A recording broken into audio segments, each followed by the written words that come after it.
Christmas meals don't have to be expensive. The Amish have a simple way of feeding large families for almost nothing. And today, you'll learn the quiet tricks that can start saving you money immediately. Using seasonal vegetables for filling dishes, cabbage, squash, potatoes. Winter vegetables do the heavy lifting in many Amish Christmas menus. Cabbage, squash, and potatoes might not look glamorous, but they're a backbone you can actually afford. A single head of cabbage can become coleslaw, braised cabbage with onions, and stuffed rolls stretched over several meals. Squash can be roasted and served as a side, mashed into soups, or turned into pie and quick bread, pulling double duty as both savory and sweet. Potatoes are endlessly flexible, mashed, roasted, scalloped, fried, or baked into casseroles. A 50-pound bag may seem big, but it's a long-term insurance policy against empty stomachs. These vegetables also bulk up meat dishes, stretching a small amount of ground meat into a full pot of stew or cabbage rolls. Because they're hearty, they're forgiving to cook and rarely go completely wrong. More than just cheap fillers, they're comfort foods that people associate with home and security, which is exactly the feeling you want around a Christmas table. Stretching meals with base foods, potatoes, noodles, beans. Amish Christmas dinners don't start with meat, they start with math. How do you fill the most plates for the least money? The answer is cheap, heavy base foods.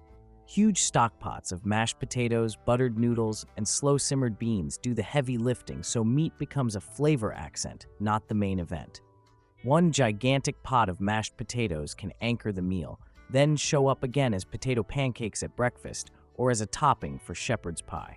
Noodles rolled out by hand are tossed with broth and scraps of chicken so the protein stretches further.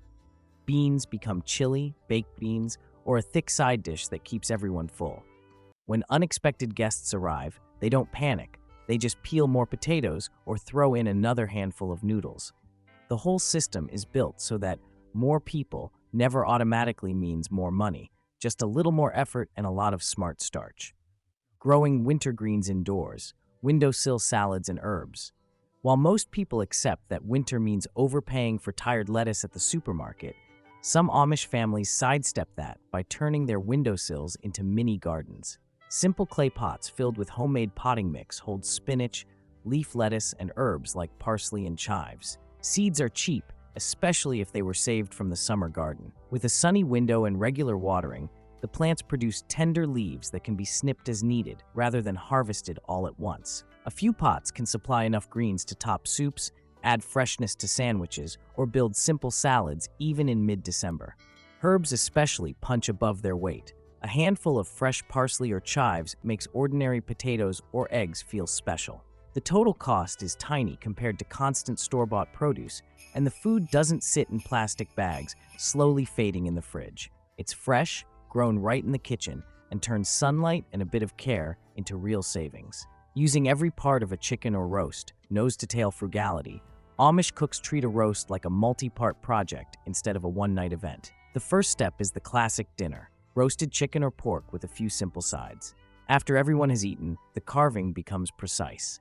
Tender slices are stored for sandwiches, bits and shreds go into casseroles and pot pies, and the smallest scraps are reserved for soups or hash. Bones are the next phase. They're simmered for hours with onion, carrot, and celery until the kitchen smells rich and savory and the liquid turns to a golden broth. This broth becomes the flavor engine for future meals, soup, gravy, or the liquid to cook rice or noodles. Even rendered fat is strained and saved to fry potatoes or vegetables, adding flavor while replacing bought oils or butter. By the time that roast has finally disappeared, it has already fed the family multiple times, and the true cost per meal is just a few coins. Turning old bread into new holiday foods, stuffing, bread pudding, breadcrumbs. In an Amish kitchen, a stale loaf is practically a gift. Once bread loses its softness, it graduates into stuffing, bread pudding, or breadcrumbs, all of which show up heavily at Christmas. Big bowls of cubed bread are tossed with sautéed onions, celery, broth, herbs, and butter, then baked into pans of stuffing that can feed an army for the cost of a few loaves and some pantry ingredients. For dessert, those same dry chunks might be soaked in a mixture of eggs, milk, sugar, and cinnamon, baked until golden, and served warm as bread pudding. a dish that feels luxurious even though it started with leftovers. Any bread too dry, even for that, is dried further and ground into breadcrumbs used to top casseroles, coat baked meats, or extend meatballs and meatloaf. Instead of throwing money into the garbage, they transform old bread into some of the most comforting, budget-friendly dishes on the holiday table. Bulk baking to feed dozens: bread, rolls, pies, sweets. Amish holiday baking is less about a pan of rolls and more about a table full of baskets. Once the oven is hot, they go all in. A big bowl of dough might become sandwich loaves, dinner rolls, cinnamon rolls, and even a pan of sweet bread for breakfast. Using 25 or 50 pounds of flour at a time slashes the cost per loaf and makes store-bought bread look expensive and flimsy by comparison. While one batch rises on the counter, another is shaped and a third is baking, filling the house with the smell of yeast and sugar instead of takeout. Pies get an assembly line treatment too. If you're already cutting in the butter and rolling crusts, why stop at one? Extra crusts can be filled with apples, pumpkin, or even savory meat fillings. Many of the finished breads are wrapped and frozen, turning one big day of effort into weeks of ready-made carbs. The result is a holiday season where we're out of bread simply never happens. Cooking from leftover summer preserves, home-canned foods. By the time Christmas arrives, Amish families have already done most of the shopping months earlier in their gardens. Their real pantry isn't the kitchen cupboard. It's the basement lined with shelves of canned tomatoes, peaches, green beans, applesauce, corn, pickled beets, and even home-canned meats. These jars represent summer afternoons spent blanching, packing, sealing, and listening for that satisfying ping of a properly sealed lid. At Christmas, those jars become instant building blocks for low-cost feasts. Tomatoes turn into hearty soup or pasta sauce, green beans become a buttery side, and canned fruit becomes cobblers and pies. Instead of paying winter prices for limp vegetables or imported fruit, they pull food they grew themselves at peak ripeness.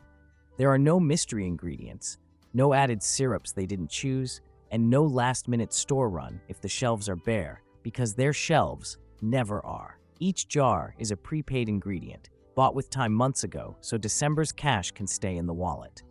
Using one protein to create many dishes, especially chicken or pork, the Amish don't build their holiday meal around an oversized turkey or two separate roasts that drain the entire budget. Instead, they pick one modest protein and make it work hard. A whole chicken is roasted simply with salt, pepper, and butter, making a satisfying main dish for the first big meal. Then the carving turns strategic.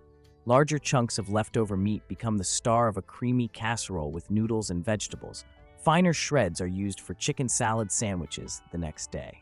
The bones never head straight to the trash. They go into a pot with onions, carrots, and celery to simmer into a rich stock. That broth becomes chicken noodle soup, gravy, or a base for rice dishes. Pork shoulder follows the same playbook. One slow-roasted piece becomes pulled pork, stew, breakfast hash, and sandwich fillings. Instead of asking, "What else can we buy?" the question becomes, "What else can this one bird become?" Making large meals with simple seasonings, salt, pepper, onions, garden herbs. Amish cooking shows how far you can go with a very short ingredient list. Instead of shelves filled with tiny jars used once a year, they lean on a few heroes: salt, black pepper, onions, and dried garden herbs. A pot of soup might start with onions slowly sautéed until sweet, then seasoned simply with salt, pepper, and thyme. Stuffing gets its Thanksgiving flavor from sage, not from a specialty blend that costs as much as a whole chicken. Rosemary gives roasted potatoes that holiday feel without requiring anything fancy. During summer, herbs are cut, bundled, and dried in the open air, then stored in jars to be crumbled into winter meals at almost no cost. This minimalist approach isn't boring, it's freeing. Recipes are more flexible, easier to scale up, and hard to ruin. Food tastes like what it is. Carrots that taste like carrots, chicken that tastes like chicken, all gently enhanced instead of disguised under layers of trendy spice mixes. Serving shared bowl dishes, family style instead of plated. Amish Christmas meals are not about perfectly plated portions. They're about big bowls that invite people to dig in. Long tables are covered with communal dishes, huge bowls of mashed potatoes, platters of sliced meat, big casseroles of noodles and vegetables, and pots of stew. Everyone serves themselves, taking what they actually want and going back for seconds if they're still hungry. This simple setup cuts down on both work and waste. There's no need to guess portion sizes in the kitchen, and very little food ends up scraped into the trash from half-eaten plates. If one dish starts to run low, another pot can be quickly added. Shared bowls also make it easy to rely on filling, inexpensive recipes. A big noodle casserole or pot of soup may cost just a few dollars but feed a crowd.